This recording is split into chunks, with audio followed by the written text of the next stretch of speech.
आज share pi industries का rocket की तरह भाग रहा है क्योंकि कंपनी ने फाइनली एक्विजिशन अनाउंस किया है फार्मा स्पेस में।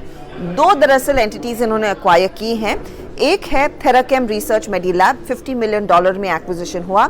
ये रेयर डिजीजेस को ट्रीट करने में काम करती है।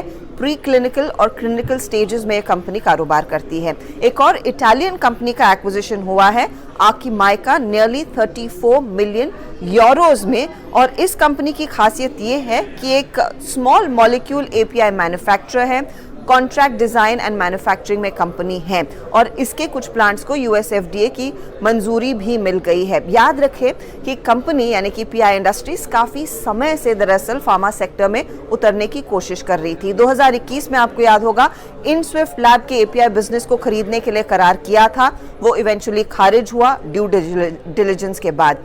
फिर पिछले साल ये खबरें थी या फिर अफवाहें थी कि शायद ये ग्रैन्यूल्स इंडिया को अक्वायर कर सकते हैं, लेकिन वहां पर भी कंपनी ने आके क्लैरिफाई किया कि वो डील नहीं हो रही है।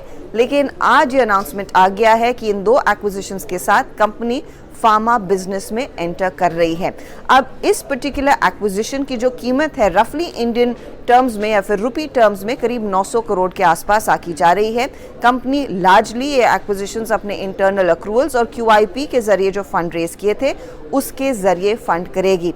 याद रहे कि 2000 करोड़ से ज्यादा की यहाँ पर इन्होंने फंड रेज क्यूआईपी के जरिए किया था और उसका एक छोटा सा हिस्सा ही 900 करोड़ इन दो एक्विजिशंस में लग रहा है, इसीलिए वो स्टॉक आज तेजी में।